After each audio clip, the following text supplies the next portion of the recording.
playing from Bhavya Bharat.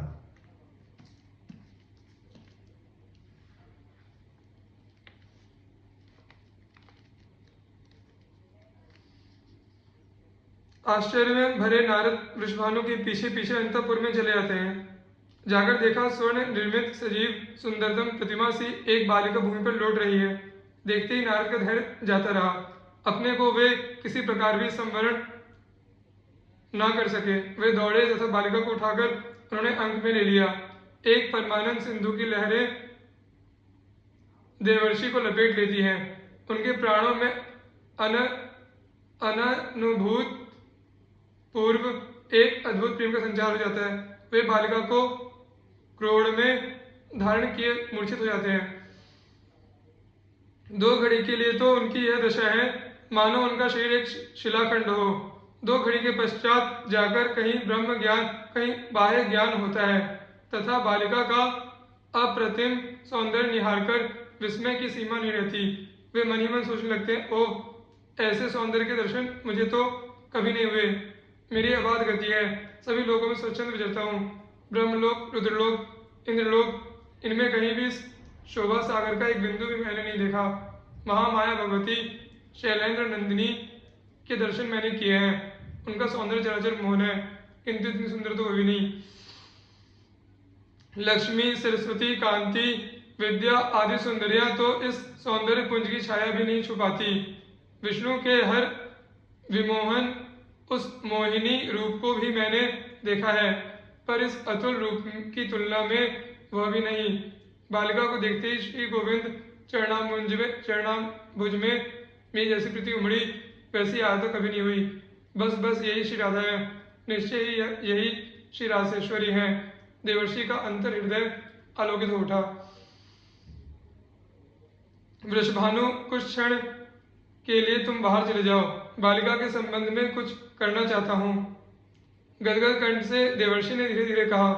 सरलमती Vrishabhanu देवर्षि को प्रणाम कर बाहर चले आए। एकांत पाकर नारद ने श्री राधा का स्तवन आरंभ किया। देवी महायोगमयी, महाप्रभामयी, माहेश्वरी, मेरे महान सौभाग्य से न जाने किन अनंत शुभ कर्मों से रचित सौभाग्य का फल देने तुम मेरे दृष्टिपथ में उतर आई हो।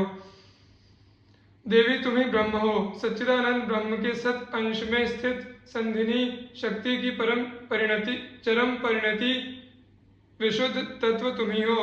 विशुद्ध सत्वमयी तुम में ही चिदंश की संवित शक्ति, संवित की चरम परिणति विद्यात्मिका पराशक्ति ज्ञान शक्ति का भी निवास है। तुम्ही आनंदांश की लादिनी शक्ति, लादिनी की भी चरम परिणति महाभाव रूपिणी हो। आश्चर्य वैभवमयी तुम्हारी एक कला का भी ज्ञान ब्रह्म रुद्र के तक के लिए कठिन है। फिर योगींद्र गण के ध्यान पथ में तो तुम आ ही कह सकती हो। मेरी बुद्धि तो यह कह रही है कि इच्छा शक्ति, ज्ञान शक्ति, क्रिया शक्ति ये सभी तुम ईश्वरी के अंश मात्र हैं। श्री कृष्णचंद्र की आनंद रूपिणी शक्ति तुम ही हो, तुम ही उनकी प्राणेश्वरी हो, इसमें कोई संशय नहीं। निश्चय ही तुम्हारे ही साथ श्री कृष्णचंद्र वृंदावन में क्रीड़ा करते हैं। ओ देवी, जब तुम्हारा कौमार रूप ही ऐसा विश्व विमोहन है तो वह तरुण रूप कितना विलक्षण होगा। कहते कहते नारद का कंठ रुद्ध होने लगता है। प्राणों में श्री राधा के तरुण रूप को देखने की प्रबल उत्कंठा भर जाती है। वे वहीं पर टंगे मणि पालने पर श्री राधा को लिटा देते हैं तथा उनकी ओर देखते हुए बारंबार प्रणाम करने लगते हैं। तरुण रूप से दर्शन देने के लिए प्रार्थना करते हैं।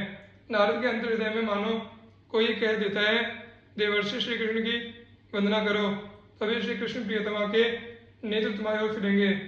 देवर्षि श्री कृष्णचंद्र की जय जयकार कर उठते हैं। जय कृष्ण मनोहारिन, जय वृंदावन प्रिय, जय भ्रू भंग ललित, जय वेणु वाकुल, जय बरह कृतोत्तंस, जय गोपी विमोहन, जय कुंकुम मलिप्तांग, जय रत्न विभूषण। पद्म पुराण पाखंड। बस इसी समय दृश्य बदल जाता है। मणि पालने पर विराजित वृषभानु कुमारी अंतर्हित हो जाती है तथा नारद के सामने किशोरी श्री राधा का आविर्भाव हो जाता है। इतना ही नहीं, दिव्य भूषण वसन से सज्जित अगणित सखियां भी वहां प्रकट हो जाती हैं, श्री राधा को घेर लेती हैं। वह रूप, वह सौंदर्य, नारद के नेत्र निमिष शून्य एवं अंग निश्चेष्ट हो जाते हैं, मानो नारद सचमुच अंतिम अवस्था में जा पहुंचे हो। राधा चरणाम्बुक कणिका का स्पर्श कराकर एक सखी देवर्षि को चैतन्य करती है और कहती है, मुनिवर, अनंत सौभाग्य से श्री राधा के दर्शन तुम्हें हुए हैं। महाभागवतों को भी इनके दर्शन दुर्लभ हैं। देखो, ये अब तुम्हारे सामने से फिर अंतरित हो जाएंगी। प्रदक्षिणा करके नमस्कार कर लो। जाओ, गिरिराज परिसर में कुसुम सरोवर के तट पर एक अशोक तला फूल रही है। उसके सौरभ से वृंदावन सुवासित हो रहा है। वहां उसके नीचे हम सबों को अर्धरात्रि के समय देख पाओगे।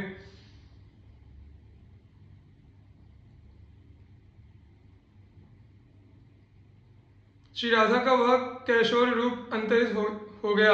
बाल रूप से रत्न पालने पर वे पुनः प्रकट हो गईं। द्वार पर खड़े वृषभानु प्रतीक्षा कर रहे थे। जय जयकार की ध्वनि सुनकर आश्चर्य कर रहे थे। अश्रु पूरित कंठ से देवर्षि ने पुकारा, वे भीतर आ गए। देवर्षि बोले, वृषभानु, इस बालिका का यही स्वभाव है। देवताओं की सामर्थ्य नहीं कि वे इसका स्वभाव बदल लें, किंतु तुम्हारे भाग्य की सीमा नहीं। जिस गृह में तुम्हारी पुत्री के चरण चिन्ह अंकित हैं, वहां लक्ष्मी सहित नारायण समस्त देव नित्य निवास करते हैं। यह कहकर स्खलित गति से नारद चल पड़ते हैं। वीणा में राधा यशोगान की लहरी भरते आंसू बहाते वे अशोक वन की ओर चले गए। उसी दिन कीर्तिदा रानी की गोद में पुत्री को देखकर प्रेम विवश हुए वृषभानु लड़ाने लगे। नारद के गान का इतना सा अंश वृषभानु के कान में प्रवेश कर गया था। जय कृष्ण मनोहारिन जानकर नहीं, लाड़ लड़ाते समय यूं ही उनके मुख से निकल गया, जय कृष्ण मनोहारिन। बस भानु कुमारी श्री राधा आंखें खोलकर देखने लगी। वृषभानु के हर्ष का पार नहीं। कीर्तिदा आनंद में निमग्न हो गई। उन्हें तो पुत्री को प्रकृतिस्थ करने का मंत्र प्राप्त हो गया। इससे पूर्व जब नंद गेहिनी यशोदा कीर्तिदा से मिलने आई हैं, तब तक भानु कुमारी ने आंखें खोल कर देखा है। श्री कृष्णचंद्र मिलन। एक दिन की बात है। भांडीर वन में एक वट के नीचे ब्रजेश्वर नंद श्री कृष्णचंद्र को गोद में लिए खड़े हैं। अचानक काली घटाएं घिर आती हैं। वन में अंधकार छा जाता है। वायु बड़े वेग से बहने लगती है। तरुलताएं कांप उठती हैं। कदम तमाल पत्र छिन्न होकर गिरने लगते हैं। नंद बाबा को चिंता हो रही है कि श्री कृष्ण की रक्षा कैसे हो। गोपों का गोचारण निरीक्षण करने वे आ रहे थे। श्री कृष्णचंद्र साथ चलने के लिए मचल गए। किसी प्रकार नहीं माने, रोने लगे। इसीलिए वे उन्हें साथ ले आए थे। यहाँ वन में आने पर गोरक्षकों को तो उन्होंने दूसरे वन की गाय एकत्र कर वहीं ले आने के लिए भेज दिया। स्वयं उन गायों की संभाल के लिए खड़े रहे। इतने में यह झंझावात प्रारंभ हो गया। कोई गोरक्षक भी नहीं कि उसे गाय संभालकर वे भवन की ओर जाएं, तथा यूं ही गायों को छोड़ भी दे तो जाए कैसे। बड़ी बड़ी बूंदें जो आरंभ हो गई है। अतः कोई भी उपाय न देखकर ब्रजेश्वर एकांत मन से नारायण का स्मरण करने लगते हैं।